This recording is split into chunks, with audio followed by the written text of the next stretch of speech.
Guys, how we doing? Welcome back to the West Ham world. I hope you're all well. The first time I've had this week, guys, to get a video out there to you guys, and I thought I'd go just do a live and interactive. We'll catch up on all the news, and if there's anything that I've missed, you guys can drop it in the comments and let me know.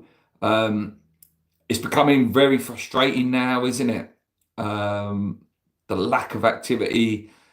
There seems to be a consistency of stories coming out of missed targets, whether they're genuine, whether they were genuine targets or not, who knows? But we haven't got anything done, and there needs to be some transfer. There needs to be, one that's a calming one for us, And then sometimes when one comes in, it sort of sparks a little go where two or three come in. Like last summer was incredible. Whether with hindsight, it wasn't the best of windows in terms of the players we got in, but it was incredible the amount of players that come in and the stories. And, it seemed like every week, two or three players were coming in last summer. As a few channels has pointed out with Kudus, it's just an ever-changing story. He's going Arsenal, he's going Chelsea, he's going Saudi, he's going Newcastle today. Probably tomorrow he's going Tottenham again. He needs to go, by all accounts, because we need the money. It's a ridiculous thing that West Ham have got to this point that they have to sell to be able to buy. I was talking to my mate on the train saying that, May next year is 10 years. 10 years since we, left the church bowling ground.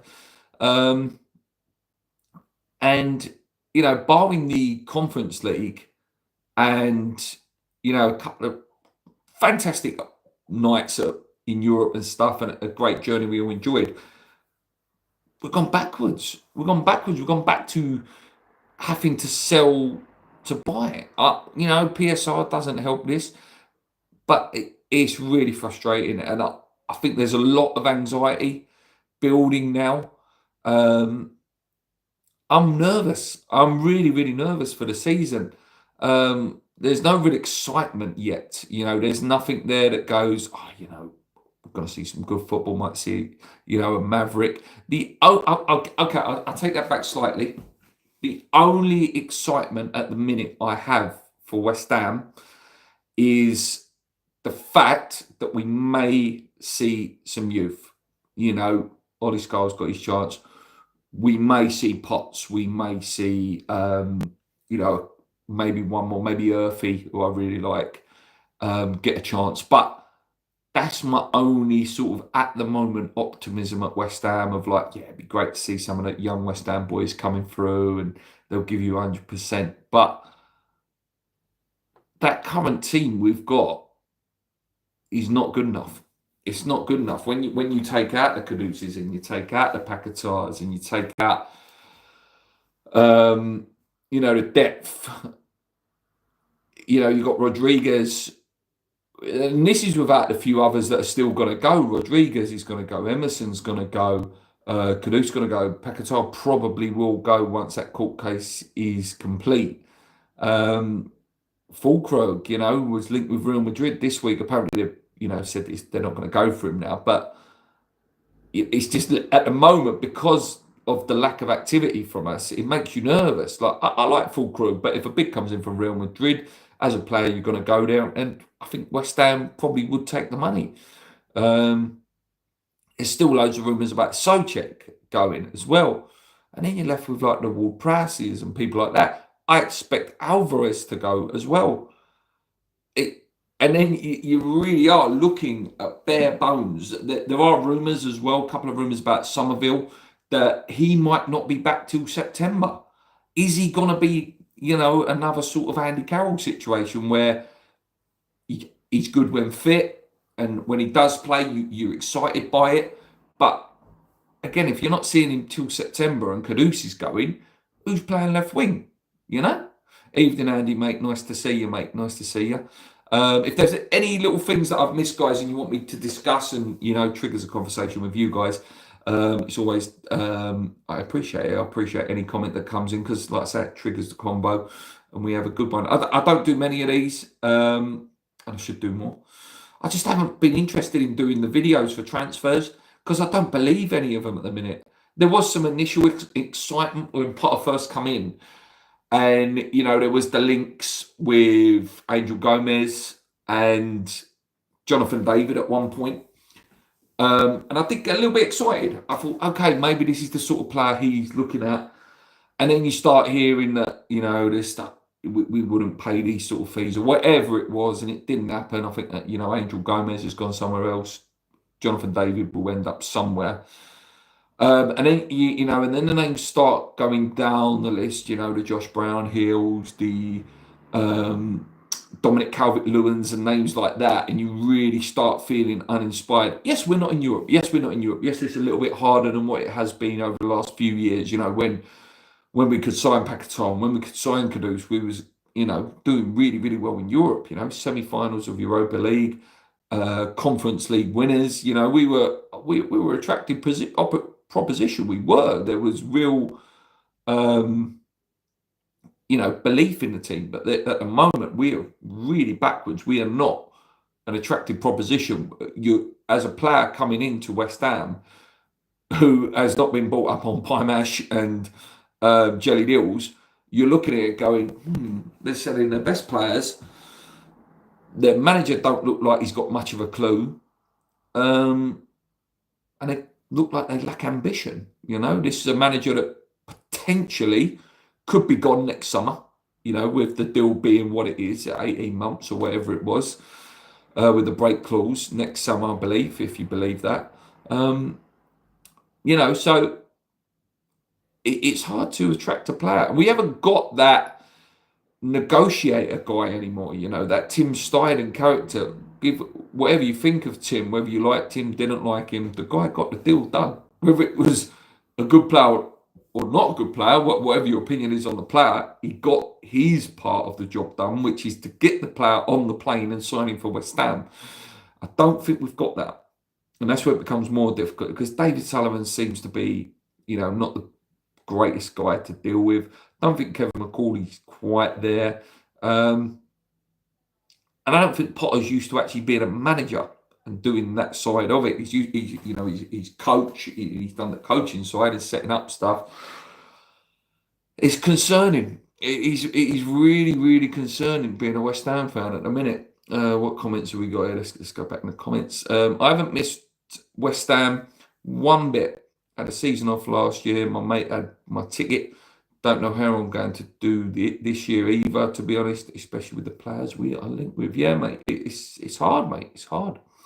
I would love to see you've given a chance. Earthy Potts was at an event last month with Konchesky, and he can see Skulls as a left back, more as a left wing centre mid. Yeah, I see that, mate. Yeah, I did see the Konchesky thing where he was saying about Ollie Skulls. Sees as a more centre midfielder and as a winger. So it'll be interesting to see, maybe, because if Somerville ain't back and Kudus goes and we don't get anyone in, mate, maybe you will be seeing him at left wing. Who knows? And concerns, for me, is Bowen as well. I don't think he goes this summer, but if he's in a struggling team, listen, Bowen, this is his last chance at a World Cup. He's 28, whatever he is, 29. I'm not sure where old he is actually. I think it might be 28, Bowen. So next year that's his last chance. You're not going to get picked for him at 32 on the right wing. Saka will be in his prime then. Just to name others as well, Foden, etc. So this is Bowen's big chance. Bowen has to have a big season this season, a really big season. Like what he had last year. Good, big goals, big assists. But it's really hard to look and stand out when your team's struggling.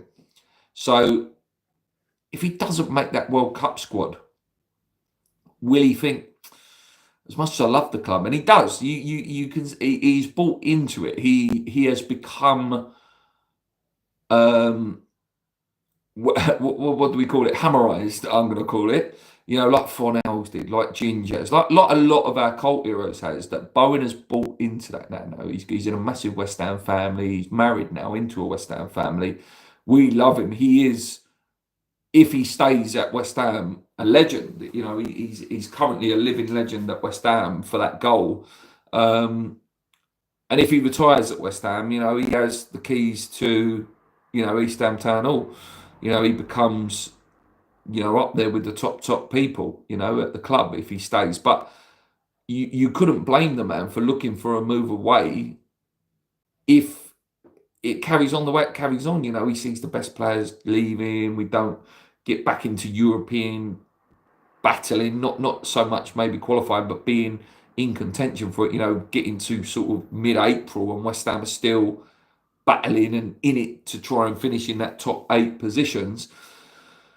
You know, it becomes hard. You know, football is a short career, and I don't think he's money orientated at all, Bowen. I don't, you know, he's on a good salary at West Ham. You know, he doesn't need to be on masses and more, but yeah, it could become an issue next summer. I do believe that. It would take a hell of a lot of money to get him out of the club, but I would hate to see it. I would hate to see it.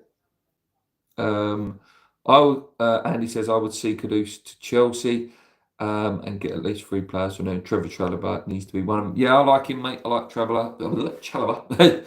I don't want a goalkeeper though. I don't want Sanchez. Don't like him. You know, a lot of pundits, a lot of Chelsea pundits on the radio, you know, all of last season, if there was digging one person out, it was Sanchez.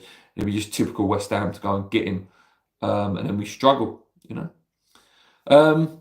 Yeah, short and sweet, live one for you guys. Just a little update, give you my views and why the videos are not, you know, here, there and everywhere, giving every bit of transfer news. I don't believe it. Where last year, you know, you hear a bit of news, you believe it a little bit. At the moment, I don't believe anything. It's a really apathetic mood that I'm in as a West Ham fan. And I think a lot of us are in that state at the minute, which is really sad. You know, the hope has been sucked out of us. You know, we're in desperate need of a takeover and some belief being injected into this team, like what's happened with Newcastle, you know, where good owners have really done the right thing there, you know, and invested money the right way and done clever little things with a training ground, buying sponsors and stuff like that. We need that desperately. We desperately need it.